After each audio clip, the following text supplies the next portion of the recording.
ग्रन्थाय प्रतिबोधितां भगवता नारायणेन स्वयं व्यासेन ग्रथितां पुराणमुनिना मध्ये महाभारतम् अद्वैतामृतवर्षिणीं भगवतीम् अष्टादशाध्यायिनीम् अम्ब त्वामनुसन्दधामि भगवत् गीते भवद्वेषिणी।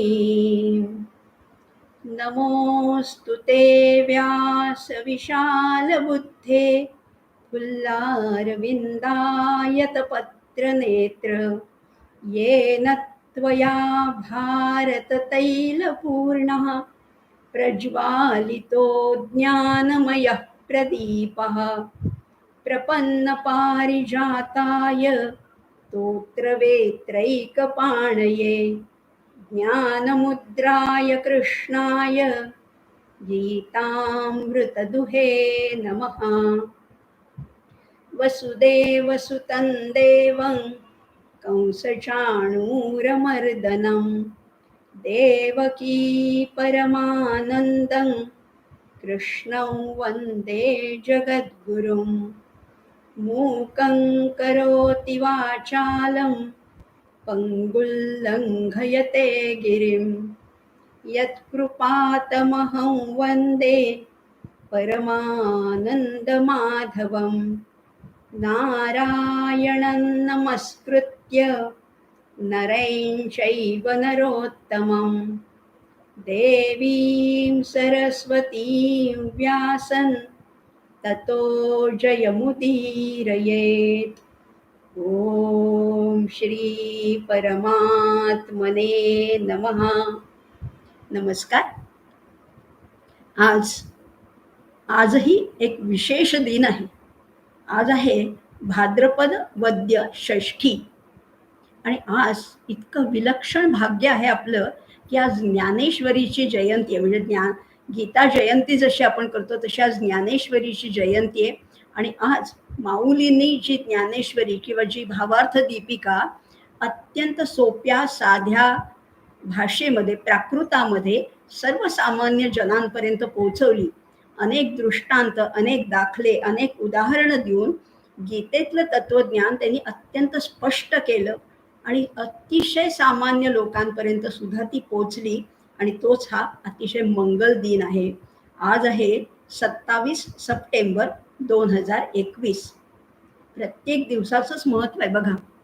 आपण ज्या दिवशी या धर्मक्षेत्रे कुरुक्षेत्रे या उपक्रमाला प्रारंभ केला तो दिवस होता गोकुळाष्टमीचा, जन्माष्टमीचा. आपल्या सगळ्यांच्या लाडक्या श्रीकृष्णाचा प्रगट दिन होता तो. त्याच्यानंतरच्या पुढच्या सोमवारी होता मातृदिन, पिठोरी अमावस्या होती वस्तुतः. त्याच्यानंतर गौरीपूजन. असे एक एक दिवस आपले अत्यंत महत्वाचेच आपल्याला मिळत आहेत. हा सुद्धा एक योगायोगच म्हणावा लागेल किंवा ही एक त्याची कृपाच म्हणावी लागेल. आज आहे ज्ञानेश्वरीची जयंती. नामदेव महाराजांनी जे म्हटले आहे, नामा म्हणे ग्रंथ श्रेष्ठ ज्ञान देवी एक तरी ओवी अनुभवावी. खरंच आहे. या गीतेचा, या ज्ञानेश्वरीचा नुसता कोरडा अभ्यास करायचा नाहीये. नुसता वृक्ष अभ्यास, त्याच्यातलं अर्थ, त्याच्यातलं विवरण नुसतंच समजून घ्यायचं नाहीये, तर ते अनुभवायचे. आणि तरच त्याचं साफल्य, तरच ते ग्रंथ वाचल्याचं सार्थक होणार आहे. आणि म्हणून आपणही हा मनाशी निर्धार करायचा आहे की एक तरी ओवी अनुभवायची. अर्थात आपण ज्ञानेश्वरीचा नाही तर भगवद्गीतेचा अभ्यास करतोय. पण या भगवद्गीतेमध्ये सुद्धा कितीतरी आचरणाचे, व्यवहारातले सुद्धा नियम आहेत.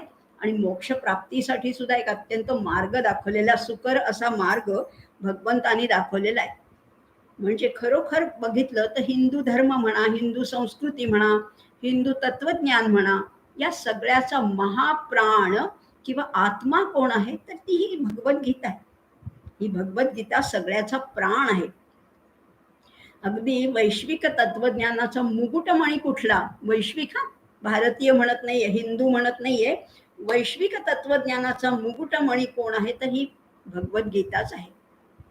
या भगवद्गीतेत जे सांगितलेले विचार आहेत ना, ते कसे आहेत तर आत्मप्रत्यय करून देणारे, स्वतःची ओळख करून देणारे आहेत. आत्मोन्नतीकडे नेणारं हे अध्यात्मशास्त्र आहे. अध्यात्मविद्या विद्यानाम असं भगवंतांनी विभूती योगामध्ये सांगितलंय. तर हे अध्यात्मशास्त्र काय आहे? शास्त्र तर अनेक आहेत. व्यवहारात आपण अनेक शास्त्र वापरतो. सगळ्यामध्ये महत्वाचं म्हणजे अधिभौतिक शास्त्र, जे पदोपदी आपल्याला लागतं. म्हणजे त्याच्यामध्ये फिजिक्स आहे, केमिस्ट्री आहे, बायोलॉजी आहे, झुऑलॉजी आहे, जिओलॉजी आहे, अशी अनेक शास्त्र त्याच्यामध्ये आहेत. हे अधिभौतिक शास्त्र झालं. म्हणजे हे जे दृश्य विश्व आहे, अगदी खगोलशास्त्र आहे, अंतराळ शास्त्र आहे, भूगर्भशास्त्र आहे, अशी अनेक शास्त्र ह्या अधिभौतिक शास्त्रामध्ये येतात. अधिदैविकमध्ये काय येतात तर सृष्टी व्यवहारामध्ये ज्या घटकांचं आपल्याला आकलन होत नाही, असे अननोन फॅक्टर्स किंवा अज्ञात घटक किंवा याच्या मागे कुठली तरी शक्ती आहे याची जाणीव होते, कुठली तरी देवता आहे याची जाणीव किंवा त्याच्यातलं देवत्व शोधणं, हे अधिदैविक शास्त्र झालं. पण आध्यात्मिक शास्त्र आपल्याला काय सांगतं तर या संपूर्ण विविध रंगी सृष्टीमध्ये एक तत्व दडलेलं आहे. अगदी बघा किती विविधता आहे या सृष्टीमध्ये. हत्ती केवढा, मुंगी केवढी, पण त्या हत्तीपासून ते मुंगीपर्यंत, डायनॉसॉर पासून ते फुलपाखरापर्यंत, आणि उधळणाऱ्या अशा स्वैर घोड्यापासून ते संथ अशा गोगलगाईपर्यंत सर्वांमध्ये जे चैतन्य भरलंय ते चैतन्य तत्व मात्र एकच आहे. एकच चित शक्ती आहे, एकच चैतन्य तत्व आहे, एकच परमात्म तत्व सगळ्यांमध्ये वास करते. या सगळ्यामध्ये ते एकच तत्व आहे, त्याला लहान मोठेपणा नाहीये बरं का. म्हणजे हत्तीतलं परमात्म तत्व जास्त मोठं आणि मुंगीतलं लहान असं काही नाहीये. किंवा पुरुषाचा तो आत्मा आणि स्त्रीची ती आत्मी असंही काही पुल्लिंग स्त्रीलिंग नाहीये. किंवा तो बाल नाही, तो तरुण नाही, तो वृद्ध नाही, तो आत्मा मात्र सगळीकडे आहेच आहे. आणि हेच आहे ते अध्यात्मशास्त्र, हीच आहे ती ब्रह्मविद्या, हेच आहे ते योगशास्त्र. आपण शेवटी पुष्पिकेमध्ये म्हणतो ना, श्रीमद भगवद्गीतासु उपनिषत्सु ब्रह्मविद्यायां योगशास्त्रे श्रीकृष्णार्जुन संवादे. हा श्रीकृष्ण आणि अर्जुनाचा संवाद आहे. आणि नुसताच संवाद नाहीये बरं का. आपण व्यवहारात जे बोलतो तसा संवाद नाहीये, तर हा वस्तुतः ज्ञानयज्ञ आहे. शेवटी 18व्या अध्यायात स्वतः भगवंत म्हणलेले आहेत, अध्येशते चय इमन धर्म्यम संवादमावयोः ज्ञानयज्ञेन ते नाहमिष्टस्यामिति मे मती. किती सुंदर वर्णन केलेलं आहे. त्यामुळे हे ज्ञानयज्ञ किती ज्याला नावं द्यावीत तेवढी खरं तर कमीच आहे. काही ठिकाणी तर ह्याला हरिगीता म्हटलेलं आहे. ही भगवद्गीता आहे ना, तर ही काही ठिकाणी हरिगीता येऊन म्हणून आलेली आहे.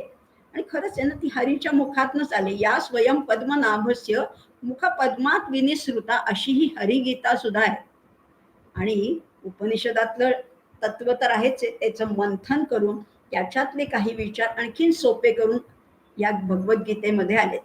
उपनिषदातले काही सिद्धांत जसेच्या तसे आले, तर काही थोडा फेरफार करून आलेले आहेत. पण या दोन्हीमध्ये या अध्यात्मशास्त्राचा प्रतिपाद्य विषय काय आहे तर तो आहे श्रेयस. श्रेयस. आणि अर्जुनाला सुद्धा श्रेयसाचीच ओढ होती, प्रेयसाची नव्हती. प्रेयसाची ओढ सर्वसामान्य माणसांना असते. सर्वसामान्य माणसांना आत्ता या व्यवहारातलं, आत्ता या जगातलं काही दिलं तर ते हवं असतं. म्हणजे गमतीने मी नेहमीच असं विचारते, सर्वसामान्य लोकांना प्रश्न विचारला की तुम्हाला मोक्ष हवा का मर्सिडीज हवी? आपण बहुतेक सगळे मर्सिडीज मागू. तो मोक्ष कोणी पाहिलाय? जाऊ दे, ते मृत्यूनंतर काय करायचं, आत्ता आम्हाला काय मिळते ते आम्हाला हवंय, असं आपण सर्वसामान्य माणसं विचार करू. पण आपण सामान्य. पण अर्जुन सामान्यातलाच होता, पण असामान्य होता.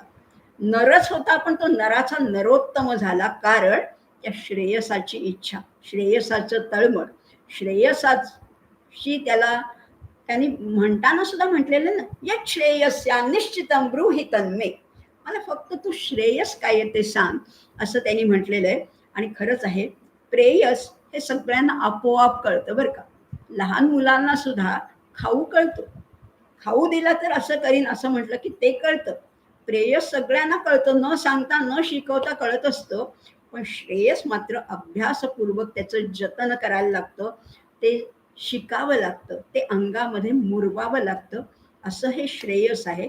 आणि अर्जुन हा श्रेयसाची इच्छा करणारा होता आणि म्हणूनच त्याच्या विषादाचा विषाद योग झाला. आमचा विषाद असाच जिरून जातो. अशा या गीतेचं आपण विचार मंथन करतोय, त्याच्यावर चिंतन करतोय, अभ्यास करतोय. काही श्लोकांचा आढावा घेत घेत आपण पुढे चाललोय.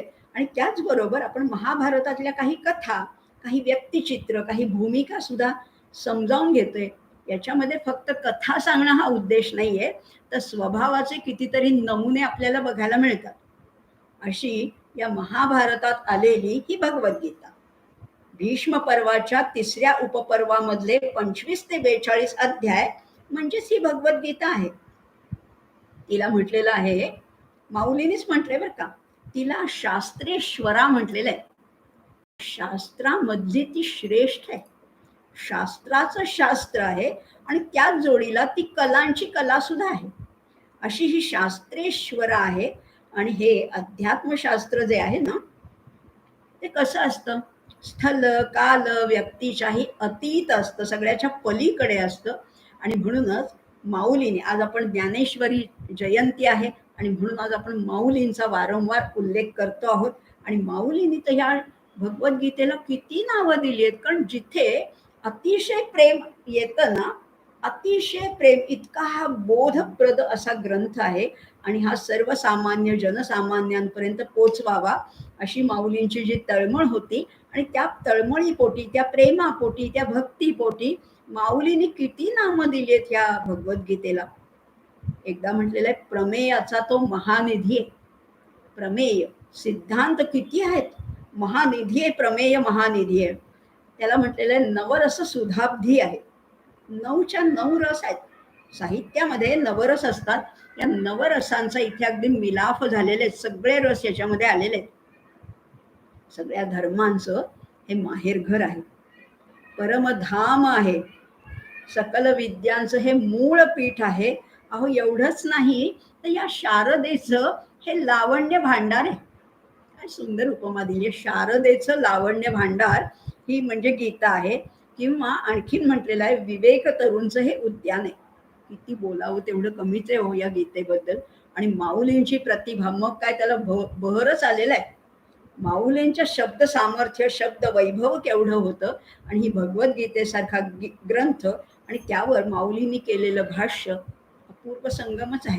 त्यामुळे विवेक तरुणचं उद्यान सुद्धा म्हटलेलं आहे. अशा या भगवद्गीतेचा आपण आधार घेऊन आपलं आचरण त्याच्यामध्ये बसवण्याचा प्रयत्न करायचा आहे. आपलं जीवन ह्या गीतेला अनुकूल, गीता प्रणित तत्वज्ञानाला अनुसरून आपलं जीवन कसं बनवता येईल, हाच आपण ह्या माध्यमातून, हा यूट्यूब लाईव्ह चॅनल जरी असला तरी ह्याच्या माध्यमातून आपल्याला आपलं जीवन सुंदर करायचं, सुखकर करायचंय, सुकर करायचंय, सुलभ करायचंय. हे जीवन कशाने होणार आहे, पण इथेच मागे 16व्या अध्यायामध्ये भगवंतांनी म्हणून ठेवलेलं आहे, तस्मात् शास्त्रम प्रमाणन्ते कार्याकार्य व्यवस्थित. तू काय कर, शास्त्राला प्रमाण मान आणि त्याप्रमाणे तुझं आचरण ठेव. पण शास्त्र म्हणजे काय हेच आधी आम्हाला कळत नाही. कारण असं एक वचन आहे, धर्मो अप्रतिष्ठा श्रुतयः विभिन्नाः नैको ऋषिर् यस्य वचः प्रमाणम् धर्मस्य तत्वं निहितं गुहायां महाजनो येन गतः स पंथः. काय फार सुंदर सांगितलेलं बरं का. पण आमच्या डोक्यामध्ये संभ्रम आहे, कन्फ्युजन आहे. एक जण असं सांगतात, ह्या संप्रदायाचे असे सांगतात, त्या संप्रदायाचे तसे सांगतात. कोणी म्हणतात शिवाचं पूजन करा, कोणी म्हणतात विष्णूचं करा, कोणी म्हणतात खंडोबाचं करा, कोणी म्हणतात दत्ताचं. आम्हाला खूप काही कळतच नाही नीटचं. म्हणून इथे या श्लोकामध्ये म्हटलेलं आहे, धर्म हा अप्रतिष्ठा, धर्माला कशाचा आधार नाहीये. श्रुतयो विभिन्नाः, उपनिषदातल्या श्रुती ज्या आहेत त्या भिन्न भिन्न आहेत. त्याच्यामध्ये विरोधाभास आहे असं आम्हाला वाटतं. श्रुतयो विभिन्नाः नैको ऋषिर् यस्य वचः प्रमाणम्. एक असं कोणी ऋषी नाहीये की ज्यांचं वचन आम्ही प्रमाणभूत मानावं, असं एकही नाही. म्हणजे बघा, अगदी मध्वाचार्य असू दे, वल्लभाचार्य असू दे, रामानुजाचार्य असू दे किंवा शंकराचार्य असू दे, सगळ्यांची मतं अद्वैत जरी असली तरी त्याच्यामध्ये सुद्धा भिन्न भिन्नता आहे. शुद्ध अद्वैत आहे, केवलाद्वैत आहे, द्वैताद्वैत आहे. अनेक गोष्टी मग आम्हाला काही कळतच नाही आणि म्हणून आम्ही सगळं बाजूला ठेवतो आणि म्हणतो नकोच ते अध्यात्म. नैको ऋषीर यस्य वच प्रमाण. बरं, धर्मस्य तत्व निहितम गुहायाम. धर्माचं जे तत्व आहे ना, जे सार आहे ना, जो आशय आहे, तो अत्यंत बंदिस्त आहे, गूढ मध्ये तो अगदी लपवून ठेवलेला आहे. आणि म्हणून मग आम्ही काय करायचं? आम्हाला धर्म कळत नाही, आम्हाला ऋषी कळत नाही, आम्हाला श्रुती कळत नाही. मग आम्ही एकच करायचं, महाजनो येन गतः स पंथः. महाजन, मोठे लोक काय कुठल्या मार्गाने जातात तो मार्ग आचरायचा. महाजनो येन गतः स पंथः. एवढं आम्हाला कळलं की वडीलधारी माणसं, श्रेष्ठ ज्येष्ठ या समाजातली विचारवंत ज्या मार्गाने जातील त्या मार्गाने आम्ही जायचं. पण महाजन हे तरी कोण ठरवणार? पण तो आहे ना, हा योगेश्वर आहे ना, तो महाजनांचाही महाजन आहे. मग त्यांनी सांगितलेलंच आपण लक्षात घेऊया ना. सगळ्यात सोपी युक्ती आहे. त्यांनी सांगितलेले विचार आपण तेवढेच प्रमाणभूत मानूया आणि त्याप्रमाणे आचरण करूया. म्हणजे कुठलाही धर्म निर्णय करायचा झाला तर गीतेचाच आधार घेणं हे सगळ्यात सोपं आहे आणि सगळ्यात ते शास्त्रशुद्ध सुद्धा आहे. आणि ही गीता आपल्याला जवळची वाटते बरं का. का वाटते जवळची? कारण उपनिषद सांगतात की केवळ आत्मज्ञानानेच या मोक्षाचा अधिकार प्राप्त होतो. आत्मज्ञान शब्द पुष्कळ वेळेला ऐकलेला आहे, पण कळलं काहीच नाहीये. आत्मज्ञान म्हणजे काय? आणि त्याच्यासाठी असं म्हटलेलं आहे, आत्मज्ञानानेच मोक्ष मिळतो. पण आमची तेवढी बुद्धीची क्षमताच नाहीये. मग आम्हाला नाहीच का मोक्ष मिळणार? गीता लगेच आपल्या मदतीला धावून येते.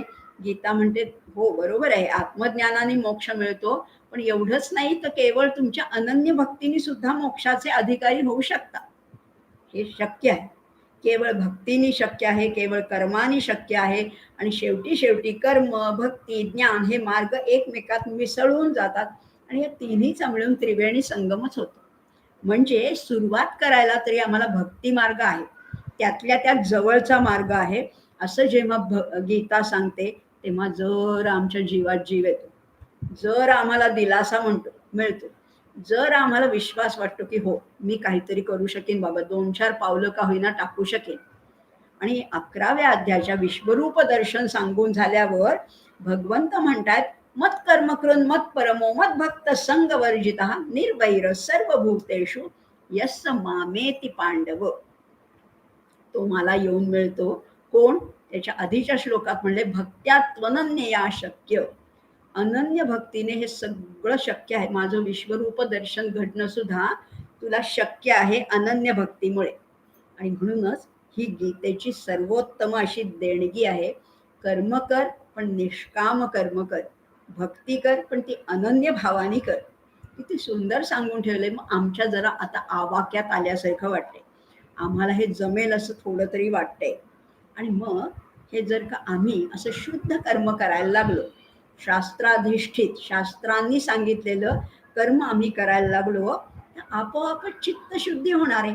आणि चित्तशुद्धी झाली की आपोआप मग कर्तृत्वाचा मदही गळून पडतो आणि फलाची आसक्ती, हे दोन्हीही आपोआप गळून पडतो. आणि मग तिथेच उदयाला येतो तो निष्काम कर्मयोग. भगवद्गीताचं एकच वाक्य काढायचं झालं, एकच चरण काढायचं झाला तर तो एवढाच सांगता येईल. त्याचं सार सांगायचं झालं, एका अर्ध्या श्लोकात सांगायचं झालं, कर्मण्येवाधिकारस्ते मा फलेषु कदाचन. कर्मावरच तुझा अधिकार आहे, फळावर नाही.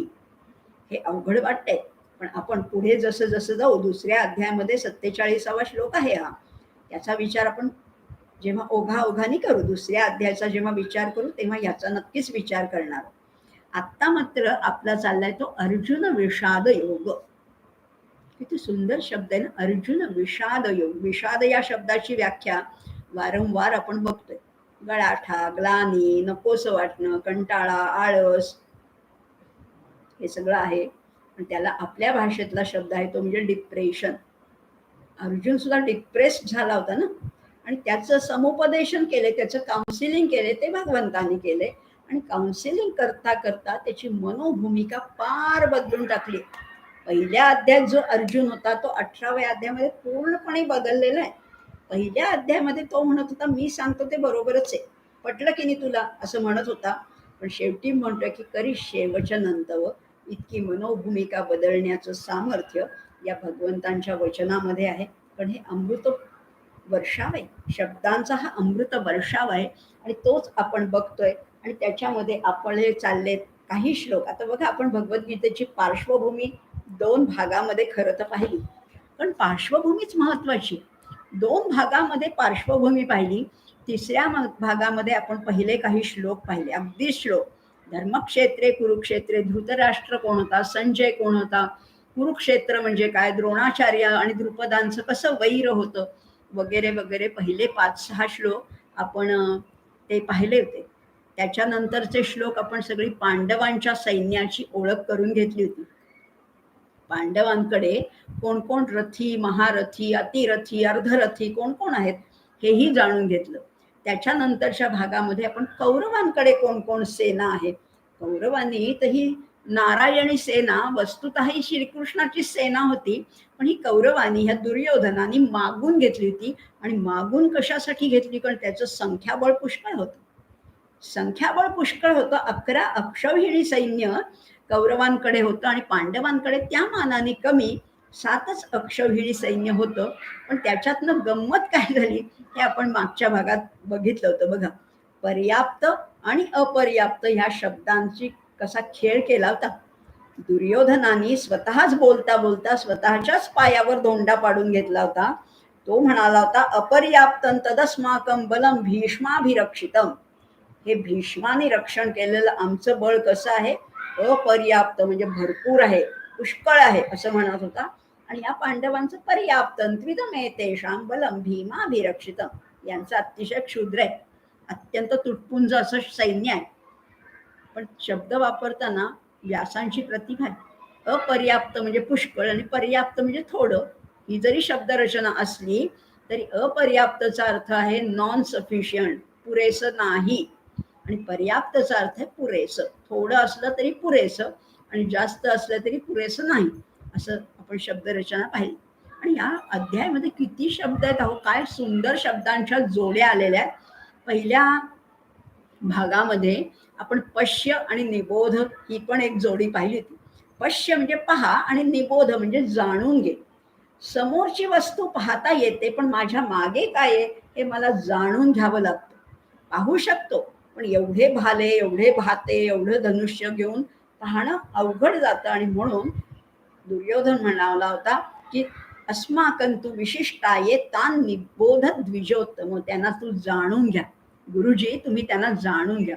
पश्य निबोध, अपर्याप्त आणि पर्याप्त. आणि आता एक आजच्या भागामध्ये एक जोडी पाहणार आहोत, जो मी मागच्या वेळेस तुम्हाला सांगितला होता. तो शब्द तुमच्या लक्षात आहे का? तो शब्द आहे शब्द. शब्द कुठला आहे तर शब्द हाच शब्द आहे. आणि शब्द ह्या शब्दाचा अर्थ आहे कोलाहल, गोंगाट, गलबला. कशाचा गलबला झाला आठवत असेल आपल्याला की भीष्माने पहिला शंख फुंकला. युद्ध प्रारंभ होण्याची घोषणा करण्याचा एक संकेत म्हणजे शंख फुंकणं आहे. आणि नेहमीच आपण मागच्या भागात पाहिलं होतं, दुष्ट शक्तींकडनं पहिला शंख नेहमीच फुंकला जातो. पहिली कुरापत, पहिली जे खुसपट आहे ते दुष्टांकडनं काढलं जातं. तसंच या धार्त राष्ट्राच्या सैन्याने पहिल्यांदा शंख फुंकायला सुरुवात केलेली होती. आणि तो शंख फुंकल्याबरोबर लगेच आणखीन इतरही रणवाद्य वाजायला लागली होती. कुठली तर त्या शंखाश्च भैर्यश्च पणवानक गोमुखाः. शंख, भेरी, ढोल, मृदंग, रणशिंग या सगळ्यांचा एकदम कोलाहलच झाला. सहसा एव अभ्यहन्यंत. अभ्यहन्यंत म्हणजे एकदम वाजू लागले. सहसा म्हणजे एकदम एकाच वेळेस ऍट अ टाइम सगळे वाजवायला लागले. आणि मग तो आवाज कसा झाला, सशब्दस्तुमुलो भवत. याचा अत्यंत गलका झाला. आवाज इतका गोंधळाचा होता ना, सगळीकडनं सगळीच वाद्य अचानकच वाजायला लागली. शब्द शब्द लक्षात ठेवा बरं का. आपण पुन्हा या शब्दाकडे येणार. आता आजचे श्लोक बघूया. ही सगळी मागची प्रस्तावना आणि थोडी पार्श्वभूमी आपण बघितली. आता या सगळ्यांचे कौरवांच्या सैन्यामध्ये सगळे शंख, भेरी, ढोल, मृदंग, रणशिंग सगळी जोरजोरात वाजायला लागल्यावर कुणी एंट्री घेतली, कुणाचा प्रवेश झालेला आहे, नाट्यमय प्रवेश झालेला आहे. कुणाचा बघूया. तत श्वेतैर्हयैर्युक्ते महतिस्यन्दने स्थितौ माधव पांडवश्चैव दिव्यौ शंखौ प्रदध्मतुः. या सगळ्या गोंधळाच्या पार्श्वभूमीवर अचानक एका प्रवेशद्वारामधनं एका रथाने त्याच्यामध्ये प्रवेश केलेला आहे. त्या युद्धभूमीवर अवतरलेला आहे कोण? एक रथ. कसा? साधा सुधा रथ नाही, महते, मोठा आहे, आकारानेही मोठा आहे आणि दिव्य अशा रथाची एंट्री झालेली आहे, प्रवेश झालेला आहे.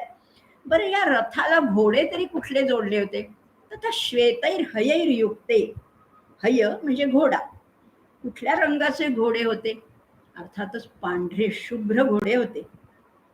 ततः म्हणजे नंतर हे सगळे शंख भेरी वाजायला लागल्यानंतर इकडनं या पांडवांच्या सैन्याकडनं एका रथाने प्रवेश केला, ज्या रथाला 4 पांढरे शुभ्र असे अश्व जोडलेले होते. मग रथात बसलं कोण होतं? माधव पांडवश्चैव. माधव आणि पांडव यांनी प्रवेश केलेला आहे, नाट्यमय असा प्रवेश केलेला आहे. आधी काही पूर्वसूचना वगैरे नाही, एकदम यांचे शंख वाजतात आणि इकडनं एकदम जसं सिनेमामध्ये हिरोची एंट्री दाखवतात ना, हे दोघं हिरोच आहेत ना. या सगळ्या नाट्यामध्ये ही रणभूमीची रंगभूमी कशी झाली हे आपण बघितलंच आहे. या रंगभूमीवर आता हिरोची एंट्री, नायकाची एंट्री होणार आहे. ती साधी सुधी असेल का? अशी झाली आहे. माधव पांडवश्चैव. बरं, कसे आले? दिव्यौ शंखौ प्रदध्मतुः. दोघं आहेत म्हणून दिव्यौ द्विवचन वापरले, शंखौ द्विवचन आहे आणि प्रदध्मतुः हे पण द्विवचन वापरले. दोघांनी मोठाले शंख फुंकत इथे आता प्रवेश केलेला आहे. आता यांची नावही बघूया बरं का. प्रत्येक शब्दाला काय बोलू, प्रत्येक शब्दाला इतका अर्थ आहे. माधव म्हणजे कोण हे आपल्याला कळलंय, श्रीकृष्ण. आणि पांडव म्हणजे कोण? अर्जुन आहे. कळलंय, पण अजून जाणून घेऊया ना. माधवाचा अर्थ जाणून घेऊया. मा म्हणजे रमा, लक्ष्मी, श्री आणि धव म्हणजे तिचा पती. माधव म्हणजे लक्ष्मीचा पती. लक्ष्मीचा पती आहे विष्णू आणि या विष्णूचाच अवतार आहे हा श्रीकृष्ण, हा योगेश्वर श्रीकृष्ण. आणि म्हणून या रणभूमीवर, या रंगभूमीवर माधवानी प्रवेश केलेला आहे. माधव. बरं, आणखीन कोण आहे? पांडव. पांडव म्हटल्यावर आपल्याला 5 पांडव वाटतात बरं का, पण एवढाच अर्थ नाहीये इथे. पंडूचा जो मुलगा आहे त्याला पांडव म्हटलेला आहे आणि तो इथे बऱ्याच वेळेला, बहुतेक वेळेला पांडव या शब्दाचा अर्थ आता अर्जुन असा घ्यायचा. 5 पांडव नाहीये. माधव पांडवश्चैव म्हणजे माधव आणि अर्जुन, म्हणजे श्रीकृष्ण आणि अर्जुन या दोघांनी दिव्य शंख प्रदध्मतुः, आपापले दिव्य शंख फुंकत त्या रणभूमीवर प्रवेश केलेला आहे. हा तर साधा अर्थ झाला. आणखीन बघायचा, सखोल अर्थ बघायचा. बघूया. हा जो अर्जुन होता ना, अत्यंत शूर, अत्यंत पराक्रमी आहे. आणि हा पराक्रमी अर्जुन, ह्या अर्जुनाला त्यांनी चित्ररथ गंधर्वाशी युद्ध केलं होतं. आणि या चित्ररथ गंधर्व सुद्धा या शत्रू असलेल्या आपल्या अर्जुनाला पाहून सुद्धा अत्यंत प्रभावित झाला होता, अत्यंत प्रसन्न झाला होता. आणि म्हणून त्या चित्ररथ गंधर्वांनी या अर्जुनाला चाक्षुषी विद्या प्रदान केली होती. चाक्षुषी विद्या. आता त्यांनी ही विद्या प्रदान केली, त्याच्यावर प्रसन्न होऊन, त्याचा पराक्रम, त्याचं वीरवृत्ती पाहून या गंधर्वांनी ही चाक्षुषी विद्या दिली. आता त्यांनी दिल्यावर आपल्यालाही काहीतरी द्यायला पाहिजे ना, मोबदला किंवा एक टोकन म्हणून, एक आपण रिटर्न म्हणतो तसं काहीतरी द्यायला पाहिजे. मग अर्जुनाने त्याला काय दिलं? आपल्याकडचं आग्नेयास्त्र दिलं चित्ररथाला. परत चित्ररथाने त्याच्याबद्दल त्याला अत्यंत तेजस्वी पांढरे शुभ्र असे अश्व दिले, 100 अश्व दिले ते खरं म्हटलं तर. आणि हे 100 अश्व अत्यंत चपळ होते, देखणे होते, वेगवान होते. असे अश्वातले 4 आणखीन निवडक अश्व निवडून या रथाला जोडले होते. अशा या दिव्य रथाचा सारथी कोण होता? सारथी पण दिव्यच होता. सारथी पण अलौकिकच आहे. तो आहे श्रीकृष्ण. आणि मागे कोण बसलाय? सारथी पुढे बसून लगाम धरलेला आहे हातात त्यांनी. पण मागे कोण बसलाय? तर तो धनुर्धर अर्जुन. या दोघांचा अतिशय नाट्यमय पद्धतीने प्रवेश झालेला आहे आणि या रणभूमीची रंगभूमी झाली, हेही आपण पाहिलेलं आहे. हा रथ कसा होता? महती स्यंदने स्थितो. महती मोठा होता. आपण चित्रात बघतो तो रथ लहान आहे बरं का. जेमतेमच तो श्रीकृष्ण पुढे सारथी म्हणून बसलाय आणि जेमतेमच मागे अर्जुन बसलाय. पण खूप मोठा रथ होता. म्हणजे त्याच्यामध्ये पुष्कळ पद्धतीचं सामान होतं. अनेक अस्त्र शस्त्र ठेवलेली असा मोठा रथ होता. त्याच्यात पुष्कळ सामान मावत होतं. बरं, या रथावर रथाचा आधी बघूया वर्ण. महती स्यंदने स्थितो, या एवढ्याच चरणाचा अर्थ बघणार आहोत आपण. बरं, या रथाला वरती ध्वज कुणाचा होता? तर साक्षात वायुपुत्र हनुमान, ज्याच्या ध्वजावर प्रतीक म्हणून आहे असा ध्वज त्या अर्जुनाच्या रथावर होता. सारथी तर होताच, अलौकिक असा सारथी आहे. बरं, हा ध्वज कसा होता?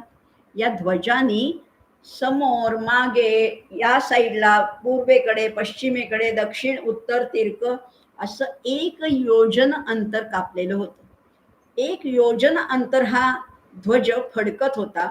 आणि फडकत असताना त्याच्यामध्ये अनेक तेजस्वी रंग होते. एकाच रंगाचा नव्हता बरं का. इंद्रधनुष्याचे कसे 7 रंग एकमेकात मिसळले असतात, तसा हा अनेक रंगांचा हा तेजस्वी असा ध्वज होता. आणि वर जाणारी अग्निशिखा कशी असते, वर तिचं टोक असतं, तशा त्याप्रमाणे हा ध्वज होता. त्याचा या ध्वजाचं वैशिष्ट्य असं आहे की त्याचा भारही होत नाही आणि त्याचा प्रतिबंधही होत नव्हता. तो कुठेही कुठल्याही झाडामध्ये कशामध्येही अडकून फाटण्यासारखा तो ध्वजच नव्हता. तो दिव्य अलौकिक असा ध्वज होता. बरं, या आपण पाहतोय रथाचं वर्णन पाहतोय. अश्व कसे होते हेही पाहिलं आपण. शुभ्रवर्णी होते, वेगवान होते. आणि आणखीन एक वैशिष्ट्य, हे 100 अश्व दिले ते चित्ररथ गंधर्वानी. ते अश्व किती वेळा मारले गेले ना तरी पुन्हा त्याच दर्जाचे, त्याच प्रतीचे, तेवढ्याच संख्याचे अश्व पुन्हा निर्माण व्हायचे. म्हणजे या अश्वांची संख्या सतत कायम 100 अशीच राहायची. त्यामुळे हे अश्व वेगळे, तो ध्वज वेगळा, तो रथ वेगळा. बरं, या रथामध्ये मागच्या बाजूला काही दिव्य अशी अस्त्र ठेवली होती. वरुणाकडनं अर्जुनाला काय सुंदर अस्त्र मिळालेले, शस्त्र मिळाले. एक म्हणजे ते गांडी व धनुष्य, हे वरुणाने अर्जुनाला दिलेलं आहे. प्रसन्न हो ना, त्याच्या एकूणच पराक्रमावर, त्याच्या शौर्यावर प्रसन्न होऊन अनेक देवतांनी अनेक त्यांना शस्त्र अस्त्र बहाल केलेली होती. अर्जुन होताच तसं, शूर पराक्रमी होता, पण तरी सुद्धा रुजू वृत्तीचा होता. अगदी कौरवांकडच्या सुद्धा अनेकांशी त्याचे सौहार्दाचे संबंध होते, सलोख्याचे संबंध होते. अगदी कुंतीशी म्हणा, गांधारीशी म्हणा, सगळ्यांशी त्याचे अतिशय चांगले असे संबंध होते. आता हे वरुणाकडनं त्याला गांडीव धनुष्य मिळालेलं आहे. हे कसं होतं गांडीव धनुष्य? महासमर्थ आहे, यश वाढवणार आहे, सर्वोत्कृष्ट आहे. त्या धनुष्यालाच एक अभ्युदयाचं तेज लाभलेलं होतं. हे धनुष्य कसं होतं? इतक्या युद्धामध्ये वापरलं गेलं होतं, पण त्याला एकही चरा नाही, एकही ओरखडा नाही. अत्यंत नितळ, अत्यंत गुळगुळीत, की अगदी नवकोरं असल्यासारखंच ते धनुष्य होतं. पण अनेक वेळाला याच धनुष्याच्या सहाय्याने अर्जुनाने पराक्रम गाजवलेला होता. बरं, हे धनुष्य तर उत्तम होतं, रथ उत्तम आहे, ध्वज उत्तम आहे, अश्व उत्तम आहे. आता या अर्जुनाला आणखीन एक वरदान मिळालं होतं. त्याला 2 अक्षय्य असे भाते मिळालेले होते. हे सुद्धा वरुणानेच दिले होते. आणि त्याचंही वैशिष्ट्य असं होतं की त्यातले बाण कधीही संपायचे नाही. अक्षय्य, अक्षय म्हणजे कधीही न संपणारे असे त्याच्यात बाण होते. कितीही वापरा, पुन्हा पुन्हा ते नवीनच तयार व्हायचं.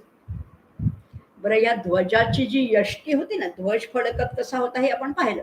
पण ध्वजाचा जो खांब होता, जी काठी होती, ती यष्टी कशी होती, त्याच्यावर वाघ सिंहाच्या आकृती कोरलेल्या होत्या. पराक्रमाचं प्रतीक आहे ना, वाघ आणि सिंह या आकृती कोरलेल्या होत्या. आणि भगवान श्रीकृष्णाचं सुदर्शन चक्र कसं होतं, आता बघा, ही यष्टी झाली, ध्वज झाला, अश्व झाले, दिव्य अस्त्र झाले, सगळं आपण पाहिलं. आता भगवान श्रीकृष्णाकडे आपण आलो. हे अर्जुनाचं सगळी आयुध आपण पाहिली. पण भगवान श्रीकृष्णांना सुदर्शन चक्र प्रसिद्ध आहे, सगळ्यांना माहिती. श्रीकृष्ण म्हटला की चक्र आलंच हातामध्ये. या चक्राचं कुणी मिळालेलं होतं, कुणाकडनं प्राप्त झालं होतं, तर हे साक्षात अग्नीकडनं भगवान श्रीकृष्णांना प्राप्त झालं होतं. याचं खरं नाव आहे वज्रनाभ चक्र. सुदर्शन हे नंतरचं नाव आहे, सुदर्शन. ज्याचं दर्शन अत्यंत सु आहे, शोभन आहे, चांगलं आहे, असा तो सुदर्शन. पण खरं नाव त्या चक्राचं आहे वज्रनाभ. वज्रासारखं हे शत्रूवर हे कितीही वेळा फेकलं ना. आणि एक गंमत बघूया बरं का. चक्र असं आहे की एकदा फेकलं की संपला त्याचा उपयोग. पण हे चक्र तसं नव्हतं. शत्रूवर कितीही वेळा फेकलं तरी त्याचं निर्दालन करून पुन्हा ते त्या फेकणाऱ्याकडे परत यायचं, म्हणजे श्रीकृष्णाकडे परत यायचं कितीही वेळा. त्यामुळे अनेकांचा कंठ स्नान घातलेलं या चक्राने, पण पुन्हा ते श्रीकृष्णाकडे परत यायचं. अशी या दोघांची आयुध पाहिलेत. असे हे दोघं पांढऱ्या शुभ्र घोड्यांनी युक्त अशा मोठ्या रथामध्ये बसून आले आणि त्यांनी आपापले 2 शंख फुंकले. कुठले शंख होते ते?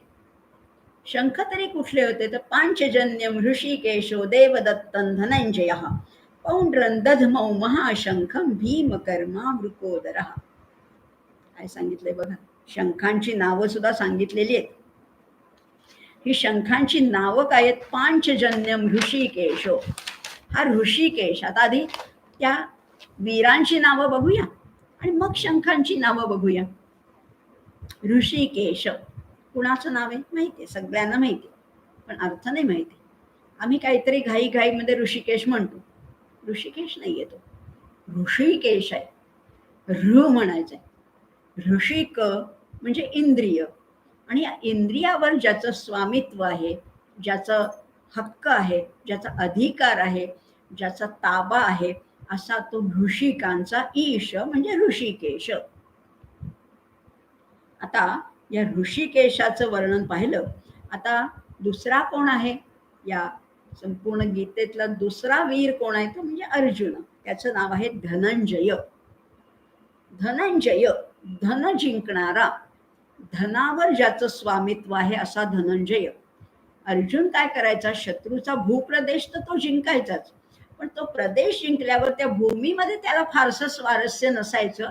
तो धनसमृद्धीमध्ये मात्र राहणारा असा तो धनंजय आहे. आणि म्हणून त्याचं हे नाव गीतेमध्ये अनेक वेळेला आलेलं आहे. पांचजन्यम ऋषिकेशो देवदत्तं धनंजयः पौंड्रं दधमौ महाशंखं भीमकर्मा वृकोदरः. तिघांचं नाव आलेलं आहे याच्यात. एक श्रीकृष्ण, एक अर्जुन आणि तिसरा वीर आहे तो भीम आहे. आणि त्याचं नाव आहे भीमकर्मा. भीम आपण म्हणतो, जसं मागच्या वेळेला आपण पाहिलं होतं, देवव्रत खरं तर हा गंगेचा आणि शंतनूचा मुलगा आहे.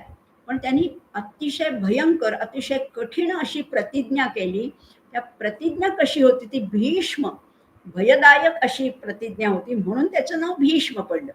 तसंच भीमकर्मा का नाव पडलेलं आहे? तर भीम ह्याचा अर्थ महाभयंकर. अशी या भीमकर्मानी अनेक राक्षसांचं पारिपत्य केलेलं आहे. असं अलौकिक आणि भयानक मोठं, अगदी मानवी शक्तीच्या पलीकडचं असं काम केलेलं आहे. आणि म्हणून भीमासारखी म्हणजे भयंकर कर्म करणारा म्हणून तो भीमकर्मा, आणि म्हणून त्याला आपण भीम म्हणतो. खरं तर तो भीमकर्मा आहे. बरं, आणखीन एक त्याचं नाव वापरले, त्याची 2 नावं ह्याच्यात वापरली आहेत. वृकोदरः. का बरं वृकोदर म्हटलेलं आहे? वृक म्हणजे लांडगा आणि उदर म्हणजे पोट. ज्याची भूक म्हणा आणि ज्याची पचन शक्ती पण, बरं का, नुसतीच भूक असून ते अन्न पचलं नाही तर काही उपयोग नाही. पण लांडगा काय करतो? लांडगा कितीही खाऊ शकतो आणि कितीही पचवू शकतो, अशी ज्याची भूक आहे असा हा भीमकर्मा वृकोदर आहे. वृकासारखं ज्याचं उदर आहे, पचनशक्ती आणि भूक ज्याची लांडग्यासारखी आहे. आणि वृक शब्द बघा, वृक म्हणजे लांडगा. काहीतरी ओळखीचं वाटतंय का? ओळखीचं आहेच. संस्कृत भाषा ही सगळ्या भाषांची जननी आहे आणि म्हणूनच वृक आणि वुल्फ साम्य आहे.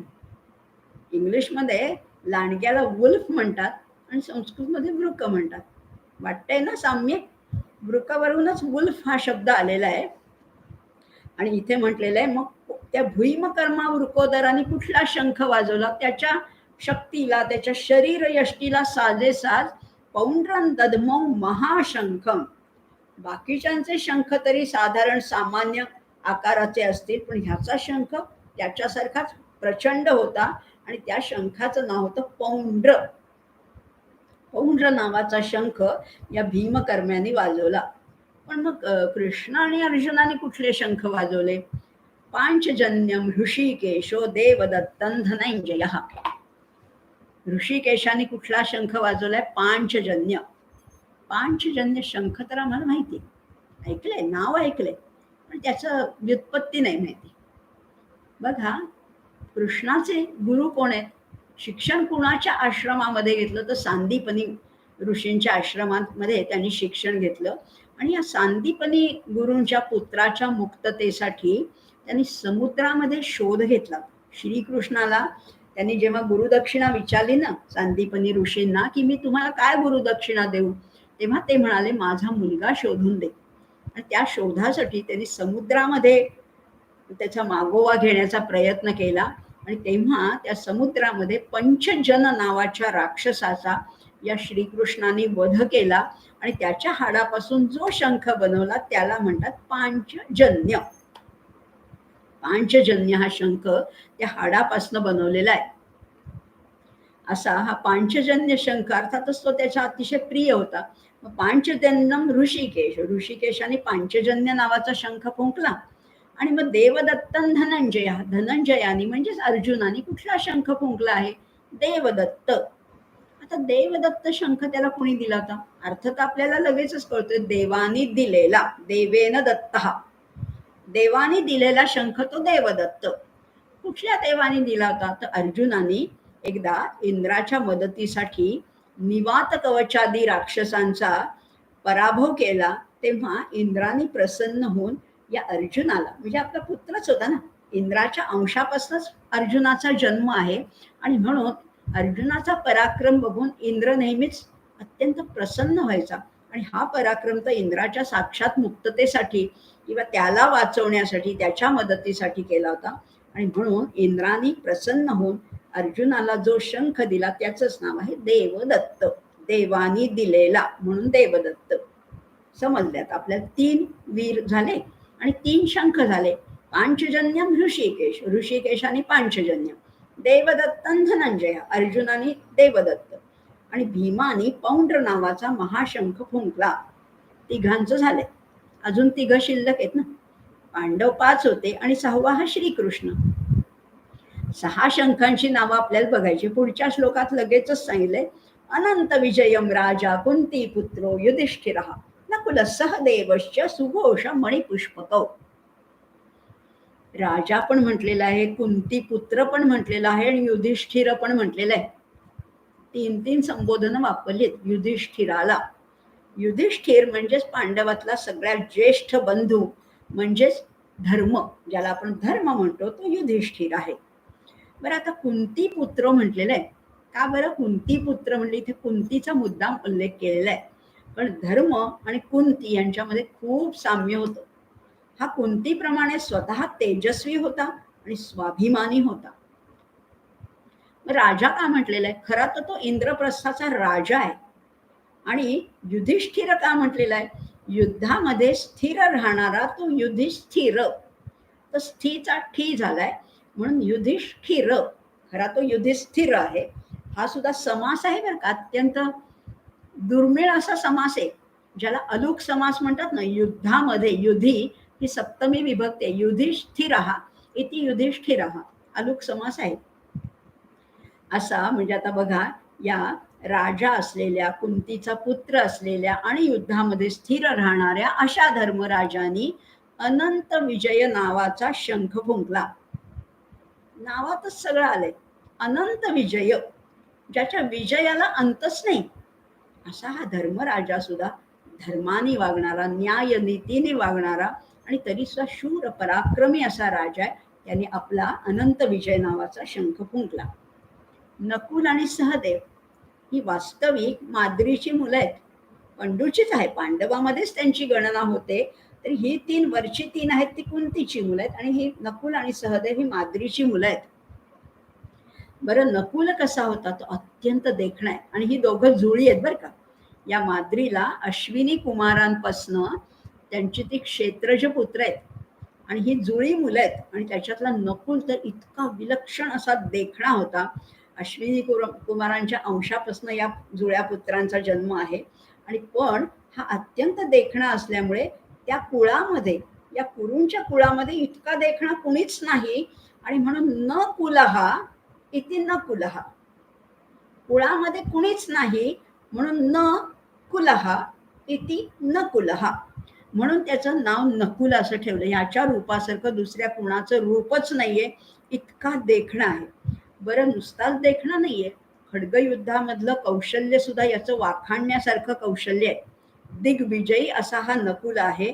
भारतीय युद्धामध्ये, या धर्मयुद्धामध्ये विकर्ण, शकुनी यांनाच त्यांनी पराभूत केलेलं आहे, पराक्रम गाजवलेला आहे, परास्त केलेलं आहे. तो स्वतः सेनेचा अध्यक्ष होता, सेनाध्यक्ष होता. आणि अश्वमेध यज्ञाच्या प्रसंगी त्यांनी संपूर्ण हस्तिनापूरचं रक्षण केलेलं आहे. त्याची नावं सुद्धा पुष्कळ आहेत बरं का. अश्विनी सुत म्हटलेलं आहे, माद्री नंदन म्हटलेलं आहे, कधी त्याला तंतीपाल म्हटलेलं आहे. असा हा नकुल हा सुद्धा, त्यांनी कुठला शंख वाजवलाय? नकुल सहदेवश्च सुघोष. नकुलाने शंख वाजवला, त्याचं नाव आहे सुघोष. घोष हा सुद्धा आवाजच आहे, पुढे बघणार आहोत आपण. आणि सुघोष, ज्या शंखाचा अत्यंत एक रिदम आहे, ज्याला हार्मोनी आहे, ज्याला मेलडी आहे, असा शंख सुघोष या नकुलाने वाजवलेला आहे. आणि सहदेव कसा होता? सहदेव तर हा सहदेव नकुला इतका देखणा नव्हता, पण अतिशय बुद्धिमान होता, अतिशय बुद्धिमान. खड्ग कुशल होता. अज्ञातवासामध्ये त्यांनी अरिष्ट नेमी हे नाम धारण केलं होतं. नकुलाने ग्रथिक हे नाव धारण केलं होतं आणि सहदेवानी अरिष्ट नेमी हे नाम धारण केलं होतं. आणि त्यांनी त्या जेव्हा अज्ञातवासात हे होते ना सगळे, तेव्हा त्यांनी ह्या अश्वशाळेचं, गोशाळेचं सगळं काम पाहिलेलं होतं सहदेवाने. त्यालाही नावं पुष्कळ आहे. माद्री तनुज आहे, नकुला अनुज आहे, पंडूनंदन अशी ह्याला नावं आहे. आणि त्यांनी कुठला शंख फुंकलाय? मणिपुष्पक नावाचा शंख फुंकलेला आहे. मणी म्हणजे रत्न बरं का. रत्नपुष्प ज्याला जडवलेली आहे, जो अत्यंत शोभिवंत असा शंख आहे, असा मणिपुष्पक नावाचा शंख या सहदेवानी फुंकला. 6 शंखांची नावं पाहिली. श्रीकृष्णानी म्हणजेच ऋषिकेशानी पांचजन्य, धनंजयानी देवदत्त, भीमानी पौंड्र, अनंत विजय हा धर्मराजानी, नकुलानी सुघोष आणि सहदेवानी मणिपुष्पक असे 6 शंख, प्रत्येकाने आपापले शंख, वैशिष्ट्यपूर्ण शंख असे फुंकलेले आहेत. आता 5 पांडव आणि श्रीकृष्ण यांच्या शंखाची आपण नावं पाहिली. पण हे शंखांचा ध्वनी ऐकून अनेकांना स्फुरण चढलेलं आहे, अनेकांना स्फूर्ती मिळालेली, अनेकांच्या मध्ये चैतन्य सळसळायला लागलेलं आहे. आणि मग बाकीच्यांनी सुद्धा शंख फुंकायला सुरुवात केली. लक्षात घ्या, आपण साधीच गीता वाचायची नाहीये. जेव्हा भीष्मानी शंख पहिला फुंकला, तेव्हा त्या कौरवांच्या सैन्यामध्ये रणवाद्य वाजायला लागले. इकडे या 6 जणांनी शंख फुंकल्यावर रणवाद्य नाही वाजली, शंखच फुंकले गेले. कुणी कुणी कुठले कुठले शंख फुंकले बघूया. काश्यश्च परमेश्वास शिखंडी च महारथः धृष्टद्युम्नो विराटश्च सात्यकीश्चा पराजिता असे शंख फुंकलेले आहेत. कसे? काशीराज, काशीपुत्र, तो कसा होता? महेश्वास म्हणजे महाधनुर्धर. त्याचं धनुष्य तितकं अवजड होतं. हा काशी राजाचं धनुष्य फार मोठं, विश्वासच त्यांचे मोठे होते असा तो काशीराज आहे.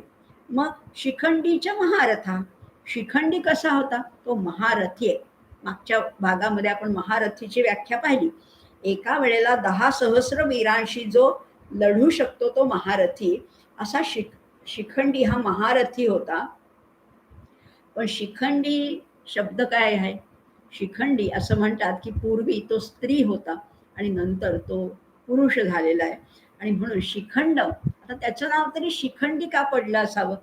तर श्मश्रू शून्यता इति शिखंड असं म्हटलेलं आहे. श्मश्रू शून्यता, श्मश्रू म्हणजे दाढी मिशा. ज्या पुरुषाला दाढी मिशा फारशा येत नाहीत त्याचं नाव शिखंड असतं. आणि हा शिखंडिनी होता, तो शिखंडी झाला, स्त्रीचा पुरुष झालेला आहे. आणि महारथी शिखंडिनी सुद्धा शंख फुंकलेला आहे. तिसरा आहे धृष्टद्युम्नो विराटश्च. धृष्टद्युम्न ज्याचं तेज अत्यंत तेजस्वी आहे, जो अत्यंत पराक्रमी आहे असा धृष्टद्युम्न आहे. दुसरा आहे विराट राजा, जो अज्ञातवासामध्ये ज्याच्याकडे हे पांडव राहिले होते असा विराट राजा सुद्धा मदतीसाठी आलेला आहे. बरं, सात्यकी आहे. सात्यकी कसा आहे? अपराजित आहे, अजिंक्य असा सात्यकी आहे. तोही या शंख फुंकतोय. पुढे म्हटलेलं आहे सौभद्रश्च दृष्टद्युम्नो विराटश्च सात्यकिश्च पराजिता. अजून कोण आहेत?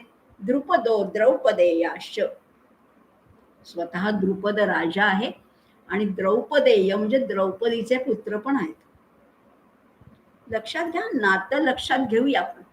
द्रुपदाची मुलगी ती द्रौपदी आणि द्रौपदीचे पुत्र ते द्रौपदेय. म्हणजे हे द्रुपद जे आहेत ते आजोबा आहेत. आजोबा आणि नातू एकाच युद्धामध्ये समसमान लढतायत, एकाच पक्षाकडनं लढतायत. पण हे शक्य वाटतं का आपल्याला? पण पूर्वीच्या काळी आयुर्मर्यादा फार मोठी होती. या युद्धप्रसंगी श्रीकृष्ण काय किंवा अर्जुन काय तरुण नव्हते बरं का, वृद्धच होते. पण तरी केवढा पराक्रम, केवढी ऊर्जा, केवढं चैतन्य, केवढं शौर्य.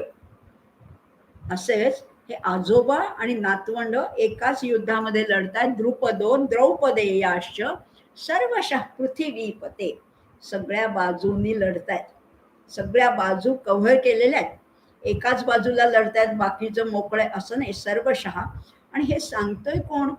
हा दुर्योधन सांगतोय. कुणाला? हा संजय सांगतोय. खरं तर संजय सांगतोय धृतराष्ट्राला. आणि म्हणून इथे म्हणलेलं आहे पृथ्वीपते, पृथ्वीपती असे आपण आहात. आणि तुम्ही हे लक्षात घ्या, द्रुपद आहे, द्रौपदेय आहे, शिखंडी आहे, काशीराज, हे सगळे त्यांचे त्यांचे शंख वाजवत आहेत. आणि इथे म्हटलेलं आहे सौभद्रश्च महाबाहुष. महाबाहू, सुभद्रेचा मुलगा कोण आहे? अभिमन्यू आहे. या अभिमन्यू कसा आहे? तो आजानुबाहू आहे. महाबाहू इथे म्हटलेलं आहे, पण महा म्हणजे नुसता मोठा नाहीये, तर आजानुबाहू म्हणजे बघा, ते धनुष्य एवढं अवजड, त्याची ती प्रत्यंचा एवढी लांब असणारे, ती प्रत्यंचा खेचून मागे जेवढा बाण नेता येईल, म्हणजे प्रत्यंचा जेवढी मागे खेचता येईल तेवढा तो अचूक नेम लागू शकतो. आणि प्रत्यंचा खेचण्यासाठी बाहूमध्ये बळ पाहिजे आणि बाहू लांबही पाहिजे. आणि म्हणून त्या अभिमन्यूचं वर्णन करताना महाबाहू म्हटलेलं आहे. आजानुबाहू असा तो अभिमन्यू आहे. शंख, आता ह्या सगळ्यांनी केलं काय शेवटी? शंखान दद्मोह पृथक पृथक. पृथक पृथक म्हणजे वेगवेगळे शंख सगळ्यांनी वाजवले. शंखान दद्मोह. मगाशी पहिल्या वेळेस शब्द होता प्रदद्मतुः, ते द्विवचन होतं. आता दद्मोह हे बहुवचन आहे, कारण पुष्कळ लोक आहेत ना, 3 पेक्षा अनेक असले की त्याला बहुवचन वापरतात. आणि म्हणून शंखान, पुष्कळ शंख वाजवले. कसे? दद्मोह पृथक पृथक, प्रत्येकाने वेगवेगळे शंख वाजवले. पण ह्या सगळ्या शंखाचा आवाज त्या भगवंतांच्या शंख वाजवण्याच्या आवाजामध्ये मिसळून गेलेला आहे. आणि जेव्हा आवाज मिसळून जातो ना, तेव्हा तो ऐकावासा वाटतो. बघा ना, एखादा अगदी काही लोकसंगीत असेल तर अगदी कसाही आवाज असो, पण जेव्हा सगळेजण एक सुरानी, एक दिलानी, एक जुटीनी जेव्हा गाणं म्हणतात तेव्हा ते गाणं अगदी कोकणी असो, बाला लोकांचं असो किंवा आदिवासी लोकांचं असो, जेव्हा त्याच्यामध्ये एकतानता येते तेव्हा ते संगीत ऐकावंसं वाटतं. मग इथेही तेच झालं ना. युद्धप्रसंगी सुद्धा सगळ्या शंखांमध्ये जेव्हा एक तानता आली, एका तालासुरात सगळे शंख, आवाज वेगळे आहेत बरं का, पण तरी त्याच्यातला रिदम आहे तो एकच आहे. आणि असं जेव्हा होतं तेव्हाही मोठाच आवाज होतो, पण हा मोठा आवाज कसा आहे? कौरवांचा मोठा आवाजाला आपण काय शब्द वापरला होता? शब्द हा शब्द वापरला होता. आता या पांडवांचे सुद्धा सगळे शंख वाजायला लागल्यावर मोठाच आवाज झालाय. लहान नव्हता आवाज, मोठाच आवाज झालाय, पण त्या आवाजाला म्हटलेलं आहे घोष. घोष वेगळा, शब्द वेगळा. काय म्हटलेलं आहे बघा, आधी श्लोक वाचूया आणि मग अर्थ समजून घेऊया. सघोषो धार्तराष्ट्राणां हृदया निव्यदारयत नभश्च पृथिवींचैव तुमुलो व्यनुनादयन. किती सुंदर वर्णन केले वा. सघोषो, पांडवांनी कुठलंही रणवाद्य वाजवलेलं नाहीये, केवळ शंख फुंकलेले आहेत. पण केवळ शंख फुंकल्यानेच त्या धार्तराष्ट्रांची म्हणजेच कौरवांची हृदय अगदी विदीर्ण झाली आहेत, भेदून गेलेला आहे हा आवाज त्यांचा. आणि या आवाजाला म्हटलेले घोष. याच पानावर वरती शब्द म्हटलेले, कौरवांच्या सैन्याचा जो कोलाहल झाला त्याला शब्द म्हटले, आणि पांडवांच्या सैन्याच्या शंखाचा सुद्धा मोठाच आवाज झाला पण त्याला घोष म्हटलेलं आहे. राष्ट्रगीत, आपल्या देशाचं राष्ट्रगीत समजा हजारो माणसांनी एकाच वेळेला गायला सुरुवात केली तर तो आवाज काही लहान होणार आहे का? किंवा मिलिटरीचा बँड असतो, काय सुंदर वाटतं ते ऐकायला, अंगावर अक्षरशः रोमांच उभे राहतात. देशप्रेम जाग करण्याचं सामर्थ्य या ध्वनीमध्ये आहे ना. पण तो कसा आहे, तो मोठा आवाज असला तरी तो ऐकावासा वाटतो, तो मधुर वाटतो, तो कर्कश वाटत नाही. पण तोच मंडईत समजा प्रत्येक जण वेगवेगळं ओरडतंय, तो आवाज वाटतो का ऐकावासा? की ज्याला मासळी बाजार म्हणतो, प्रत्येक जण काहीतरी वेगवेगळ्याच आवाजामध्ये वेगवेगळ्या टोन मध्ये ओरडत असतो, तो ऐकावासा वाटतो? नाही वाटत. कारण त्याच्यामध्ये एकतानता नाहीये, त्याच्यामध्ये एकवाक्यता नाही, आणि म्हणून तो कोलाहल वाटतो, तो गलबला वाटतो, तो गोंगाट वाटतो. आणि हा मात्र घोष वाटतो, जय घोष वाटतो. बघा ना, मिलिटरीचा बँड ऐकावासा वाटतो, अगदी मोठ्याने वाजवला तरी तो ऐकावासा वाटतो. आणि त्या प्रत्येक बीट बरोबर आपल्या हृदयामध्ये एक बीट वाजत जातं, एक स्पंदन उठत जातं. हा आपल्या सगळ्यांचा अनुभव आहे. राष्ट्रगीत तर आहेच आहे, पण इथे या कौरवांच्या आणि पांडवांच्या सेनेमधला फरक लहान लहान शब्दामधनं, साध्या साध्या शब्दामधनं हे आपल्यासमोर मांडलं जाते. त्यांचा होता तो शब्द आणि यांचा आहे तो घोष आहे. आणि हे ध्वनीचं सामर्थ्य आहे. नाहीतरी क्वालिटी आणि क्वांटिटी आपण मागे पाहिलंच आहे, अपर्याप्त आणि पर्याप्त. म्हणजे क्वांटिटी जास्त असून चालणार आहे का? नाही नाही, क्वालिटी पाहिजे ना, गुणवत्ता पाहिजे, संख्यात्मकता नकोय. इथे सुद्धा मोठाली त्यांची वाद्य वाजवत होती पण गुणात्मकता नव्हती. आणि दुसरी गोष्ट म्हणजे जिथे हार्मोनी आहे तिथे इफेक्ट होतोच. जिथे त्या सगळ्या स्वर मेळ साधून येतो ना, तिथे आपोआप इफेक्ट होतोच. आणि आता हा इफेक्ट कुणावर झालेला आहे? तर तो झालेला आहे धार्तराष्ट्राणां हृदयानी व्यदारयत. त्या कौरवांची हृदय सगळी विदीर्ण झाली, अगदी फाटूनच गेली, घाबरले ते. त्यांचे नुसते शंख ऐकून, बाकीची वाद्य अजून वाजवलीच नाहीये, नुसता शंखनाद ऐकून कौरवांची हृदय अगदी विदीर्ण झालेली आहे. आणि खरीच गोष्ट आहे बघा, सत्वगुणामध्ये सामर्थ्य असतं. सात्विक मनुष्य सारखा नाही रागवत, क्वचितच एखाद्या वेळेलाच रागवतो, पण त्या रागवण्याची समोरच्याला भीती वाटते. आणि तोच तमोगुणी माणूस येता जाता डाफरत असतो, कुणावर तरी आवाज चढवत असतो, त्याला कोणी किंमतच देत नाही, आहे की नाही? व्यवहारात सुद्धा हे आपण बघतो की सात्विक मनुष्य जो कधीही रागवत नाही, ज्याच्याकडे सत्याचं, न्यायाचं, नीतीचं पाठबळ आहे, अशा माणसाने उच्चारलेला एखादा शब्द सुद्धा आपल्याला अंतर्मुख करतो, विचार करायला लागतो. पण एखादा उठसूट रागवणारा माणूस आहे, किंवा एखादी आई आहे समजा, आई बघूया आपण, एखादी आई सारखीच एखाद्या मुलाला म्हणते, नाही हं, हे नाही करायचं, टीव्ही नाही बघायचा, मोबाईल नाही खेळायचा, इकडे नाही जायचं, ते नाही करायचं, हे नाही करायचं. सारखं नाही नाही नाही म्हटल्यावर ते मुलांनी करायचं तरी काय? मग ते किंमतच देत नाहीत. पण आपल्या नाही म्हणण्यात सुद्धा असा जोर असायला पाहिजे. नाही, एकदाच नाही म्हणा, पण मुलांनी ऐकलंच पाहिजे. शक्य आहे. अगदी डॉक्टर ह.बी. सरदेसाईंचं घरोघरी ज्ञानेश्वर जन्मत यामध्ये सुद्धा त्यांनी हेच सांगितलंय, त्या नाही म्हणण्यामध्ये सामर्थ्य पाहिजे, ताकद पाहिजे. उठसूट सगळ्यालाच तुम्ही नाही नाही नाही नाही, हे नाही करायचं, ते नाही असं नाही म्हणायचं. एकदाच म्हणा नाही, पण त्या नाही म्हणण्याने मुलगा घाबरला पाहिजे आणि त्यांनी आईच्या शब्दाबाहेर जाताच कामा नये. असं करता येईल का? तसंच या पांडवांचं सैन्य होतं. त्यांच्या शंखनादानी हे सगळे कौरव होते ते घाबरले, त्यांची हृदय अंतःकरण फाटून गेली. आणि सात्विक मनुष्याचा क्रोध असतो तो असात्विक किंवा तमोगुणी माणसाला भयभीत करतो. अहो एवढंच कशाला, रावण एवढा शूर, एवढा पराक्रमी, 14 चौकड्यांचं राज्य असणारा, तपस्वी, शंकराचा भक्त, असा रावण जेव्हा सीतेचं हरण करायला गेला ना, तेव्हा स्वतःच घाबरला होता. घाबरला होता, इकडे तिकडे बघत होता, कोणी पाहत तर नाही ना, कोणी येत तर नाही ना, असा घाबरला होता. पण हे सत्वाचं सामर्थ्य आहे, हे सात्विक व्यक्तीचं सामर्थ्य आहे. तिच्या पातिव्रत्यापुढे ह्याचं खरं तर काही चाललंच नाही आणि म्हणून तो त्या रेषेच्या आत पाऊल सुद्धा टाकू शकला नाही. त्यामुळे हे सत्व सात्विक माणूस म्हणजे धर्माच्या आवाजाने अधर्म नेहमीच घाबरतो. लक्षात घेऊया बरं का. त्यामुळे पातिव्रत्याचं तेज, सत्याचं तेज, धर्माचं तेज, न्यायाचं तेज विलक्षणच असतं. या न्यायापुढे भले भले आरोपी सुद्धा एकदम गर्भगळीत होऊ शकतात.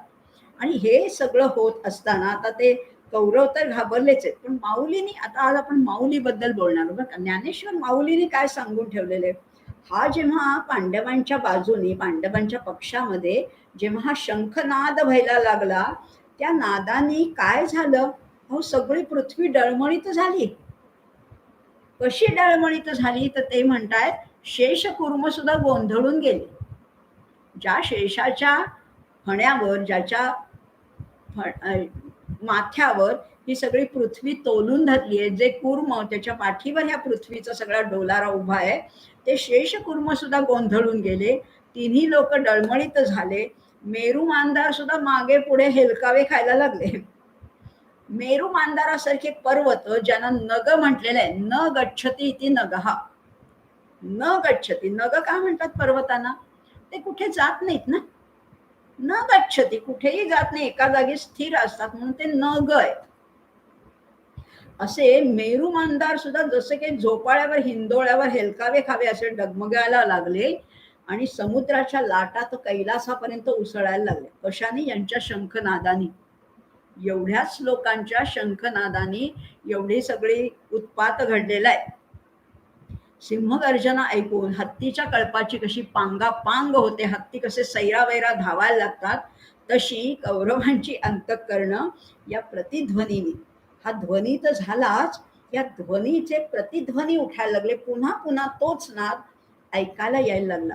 हे सात्विकतेचं, या धर्माचं, हे न्यायाचं, सत्याचं हे प्रतीक आहे. आणि म्हणून अशी सगळी जशी हत्तीची पांगापांग व्हावी तशी कौरवांची अंतःकरण या प्रतिध्वनीने पूर्णपणाने भेदून टाकलेली आहेत. आणि म्हणून सघोषो, आणि वरती आपण पाहिलं आता सशब्दस्तुमुलो भवत, सशब्द वेगळा आणि सघोष वेगळा. घोष हा सात्विक आहे, धर्माचा आहे, न्यायाचा आहे, आणि शब्द हा नुसता कोलाहल आहे, गोंगाट आहे, गलबल आहे, नकोसा वाटतो. त्याने काहीच परिणाम तर काहीच होत नाही, पण नुसताच कलकलाट वाटतो. आणि म्हणून इथे आपल्याला हे शब्द सौंदर्य, मी नेहमीच सांगते, गीतेचं वाङ्मयीन सौंदर्य सुद्धा आपण या तत्वज्ञानाच्या जोडीने बघणार. अर्थातच तत्वज्ञान हाच महत्वाचं आहे बरं का. तत्वज्ञान, ब्रह्मविद्या, योगशास्त्र, उपनिषदाचं सार हेच आपण पाहणार आहोत, पण त्याच्या अनुषंगाने त्याच्यातलं शब्दांचं सौंदर्य हे उलगडताना मला तरी अतिशय आनंद होतो. म्हणून शब्द आणि घोष याच्यातली गंमत आपल्याला उलगडून दाखवली. पश्य निबोध, अपर्याप्त, पर्याप्त, शब्द आणि घोष हे पाहतोय आपण. अजूनही अशा कितीतरी जोड्या बघणार, आहेच, आलीच लगेच, पुढची जोडी आहेच आहे. अथ व्यवस्थितान दृष्ट्वा धार्तराष्ट्रान कपिध्वजः प्रवृत्ते शस्त्र संपाते धनुरुद्यम्य पांडव. काय सुंदर सांगितलेलं आहे. अथ व्यवस्थितान दृष्ट्वा, अथ शब्द बघा, हे सगळं आतापर्यंत आपण पाहत होतो ना, 19 श्लोकापर्यंत आपण सगळी पार्श्वभूमी पाहतोय. आता प्रत्यक्ष आता शंख फुंकून झाले, दोन्ही पक्षांचे शंख रणवाद्य सगळं झालेलं आहे. आता युद्धाला तोंड फुटलेलं आहे. आणि आता आता म्हणून शब्द वापरलाय अथ. आणि अथ म्हणजे आता, नंतर. बघा, आता शब्द अगदी माऊलींनी सुद्धा वापरलाय ना पसायदानामध्ये, आता विश्वात्मके देवे. तसाच इथे अथ शब्द वापरलाय. हा एक तर मंगलसूचक तर आहेच आहे, किंवा अगदी सगळ्यात बरं का, ब्रह्मसूत्रामध्ये सुद्धा अथा तो ब्रह्म जिज्ञासा, अथा तो ज्ञान जिज्ञासा वापरले ना. अथ हा शब्द मंगलसूचक आहे. आणि दुसरी एक आणखीन एक गंमत बघणार आहोत. हे अक्षर काय आहे? ही भगवंताची विभूती आहे. अक्षराणाम अकारोस्मी असं भगवंतानी पुढे सांगून ठेवलंय. आणि म्हणून आता खऱ्या युद्धाला तोंड फुटलंय, त्या युद्धाचं वर्णन करताना सुद्धा अक्षराने सुरुवात होती. अथ व्यवस्थितान दृष्ट्वा, अथ म्हणजे अशा प्रकाराने हे सगळे दोन्ही पक्ष व्यवस्थित, आपण मागच्या वेळेस पाहिलं, व्यूहरचना पाहिली, प्रत्येकाच्या जागा ठरलेल्या पाहिल्या. अथ व्यवस्थितान, सगळे आपापल्या जागेवर आपापल्या क्षेत्रामध्ये उभे आहेत, आपापलं कर्तव्य त्यांना माहिती आहे असं पाहून. अथ व्यवस्थितान दृष्ट्वा, दृष्ट्वा म्हणजे पाहून.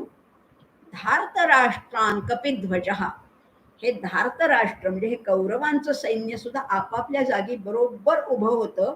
अशा या कौरवांना पाहून हा अर्जुन काय झालेला आहे. पण इथे अर्जुनाला अर्जुन नाही म्हटलं बरं का, इथे त्याला म्हटलेलं आहे कपिध्वज. शब्द रचना बघा, अर्जुन म्हटलं असतं तर चाललं असतं, कोणतेही म्हणायचं, भारत म्हणायचं, पांडव म्हणायचं. कपिध्वज का म्हटलंय?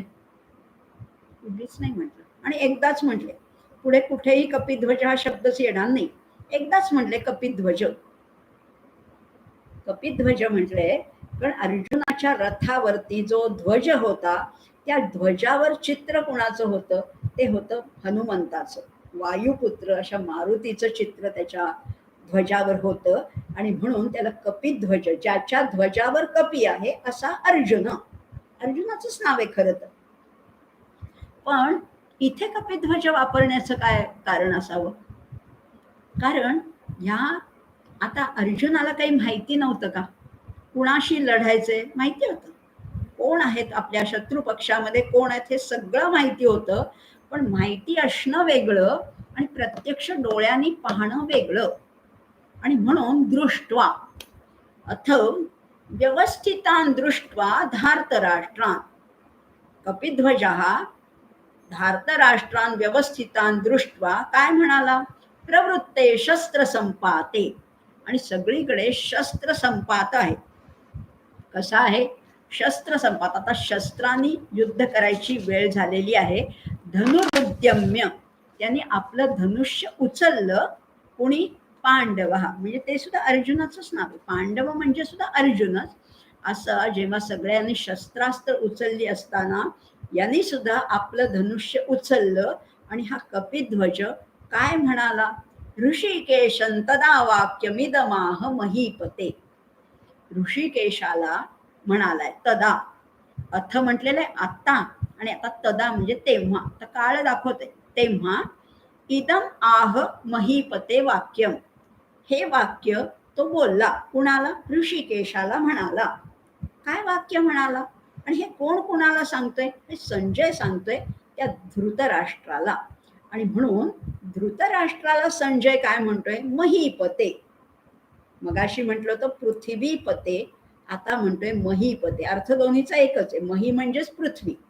या पृथ्वीचे स्वामी असणारे आपण राजन. कारण संजय हा धृतराष्ट्राचा अमात्य आहे, तो मंत्री आहे. आणि म्हणून तो सल्ला देतो, ही खरी गोष्ट आहे. संजय हा सत्याच्या बाजूचा आहे हेही खरं असलं तरी तो त्याची निष्ठा कुणाशी आहे? धृतराष्ट्राशी त्याची निष्ठा आहे. आणि म्हणून तो वारंवार त्याला राजा म्हणतोय, कधी पृथ्वीपती म्हणतोय, कधी महीपती म्हणतोय. असं त्याला सन्मानपूर्वक त्याचा उल्लेख करतोय. आणि तो म्हणतोय की असा अर्जुन, असा कपिध्वज त्या ऋषिकेशाला काय म्हणाला ते तुम्हाला आता सांगतो. काय म्हणाला बघूया. हा कपिध्वज अर्जुन उवाच असं म्हटलेलं आहे. आणि आता कपिध्वज काय म्हणतोय ऋषिकेशाला, या श्रीकृष्णाला, या योगेश्वराला काय म्हणतोय. साधच म्हणतोय, सेनयोरुभयोर मध्ये रथम स्थापय मे अच्युत. मे म्हणजे माझा, रथम स्थापय, स्थापय म्हणजे उभा कर, माझा रथ उभा कर. कुठे उभा करायचा आहे. सेनयोः उभयोः मध्ये, उभय म्हणजे दोन, उभयोः सेनयोः मध्ये, दोन्ही सैन्याच्या मध्यभागी तू माझा रथ उभा कर.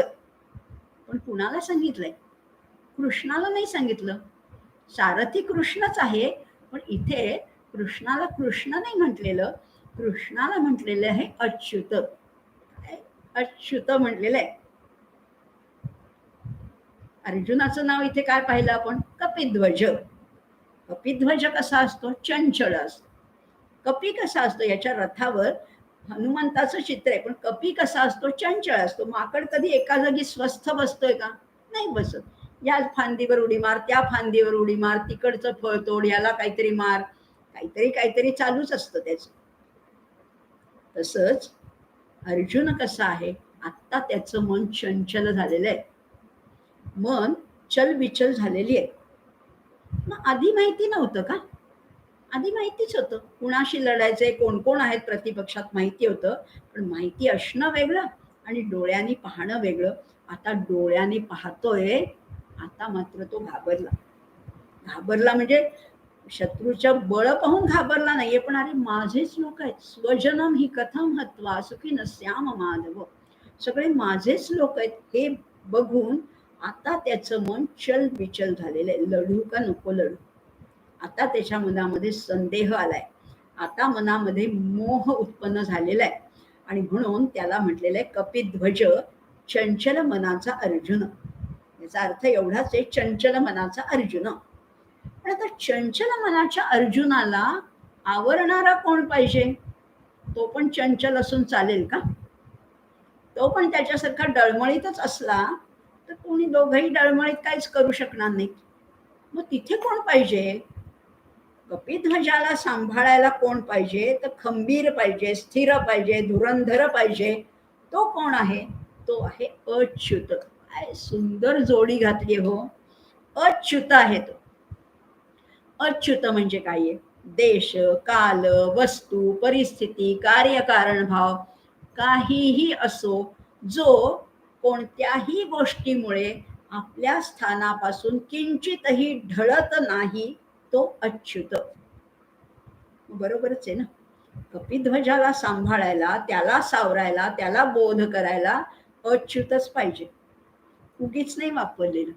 अर्जुनाचं कुठलं तरी नाव वापरायचं, भगवंताचं कुठलं तरी नाव वापरायचं, एवढा सरळसोट व्यवहार नाहीये. त्याच्या मागे विचार आहे, त्यामागे तत्व आहे. आणि म्हणून इथे भगवंताचं नाव अच्युत वापरलेलं आहे.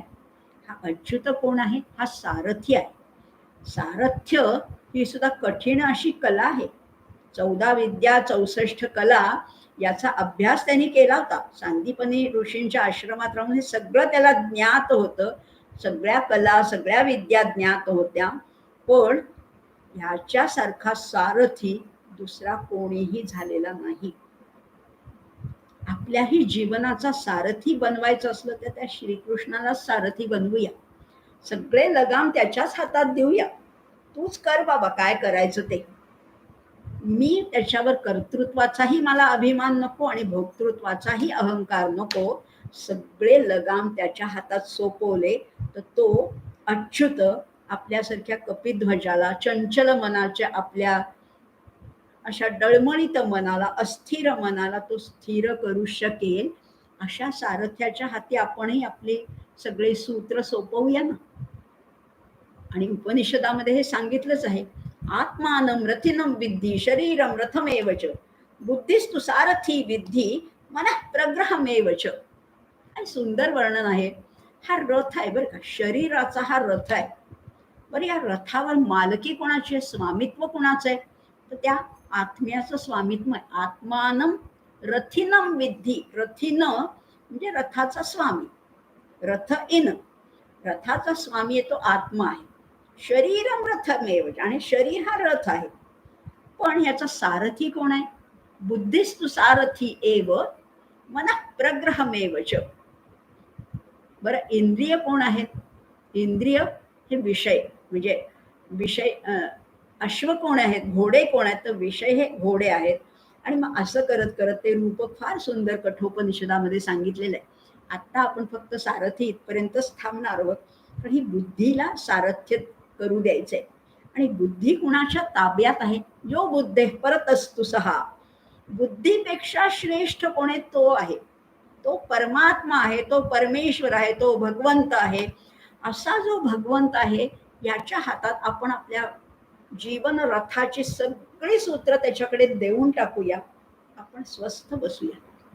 स्वस्थ बसायचं म्हणजे आळशी नाही बरं का, काम करायचे, प्रयत्न आपणच करायचे. पण यश किंवा अपयश देणारा तोच आहे. त्याला म्हणायचे तुला योग्य वाटेल ते कर बाबा, मला काही कळत नाही त्याच्यात. आणि अशी सगळी सूत्र त्याच्या हाती सोपवल्यानंतर तो अच्युत आपलाही रथ या दोन्ही सेनाच्या मध्ये उभं करणार आहे. म्हणजे सुष्ट आणि दुष्ट. आपल्या मनामध्ये सुद्धा दोन आहेत ना, दोन कप्पे आहेत, दोन मन आहेतच. एक चांगलं सज्जन मन सुद्धा आहे, आणि कधी कधी आपलं मन अत्यंत वाईट विचार करतोच की नाही. दुर्जन मन सुद्धा आहेत. दोन्ही विचार आपल्याच मनात आहेत. पॉझिटिव्ह पण आहेत, निगेटिव्ह पण आहेत, सकारात्मक पण आहेत, नकारात्मक पण आहेत. आणि ह्या दोन्ही मनाच्या मध्ये जर का ह्यालाच उभं केलं ना, बरोबर निर्णय करतो. आपल्याला काहीच करायला नको. राम हमारा जप करे हम बैठे आराम, असे आमचे कबीरजी म्हणतात. तसंच आपण ह्या भगवंताला, या योगेश्वराला, या श्रीकृष्णाला प्रार्थना करूया, तूच आमचा सारथी हो. अर्जुनाचा रथ जसा तू डौलानी आणि वेगाने दौडवत नेलास आणि त्याला विजय प्राप्त करून दिलास, तसं आम्हालाही आमच्या जीवन रथाचं सारथी तूच हो. तूच आम्हाला मार्गदर्शन कर, तूच आम्हाला रस्ता दाखव, तूच आम्हाला योग्य ठिकाणी नेऊन पोचवणार आहेस. अशीच त्याला प्रार्थना करूया. आणि आजच्या पुरतं या चॅनेलच्या माध्यमातून आपण जो संवाद साधतोय तो आज इथेच थांबवूया. माधवी रघुवीर या यूट्यूब चॅनेलच्या माध्यमातून हा लाईव्ह कार्यक्रम आपण सादर करतो आहोत. आज आहे 27 सप्टेंबर 2021. पुढच्या सोमवारी पुन्हा रात्री 8 वाजता, म्हणजे 4 ऑक्टोबर रात्री 8 वाजता पुन्हा आपण भेटणार आहोत. तोवर इथेच थांबूया. सर्वेपि सुखिनः सन्तु, सर्वे सन्तु निरामयाः, सर्वे भद्राणि पश्यन्तु, मा कश्चित् दुःखमाप्नुयात्. ओम शांती शांती शांती.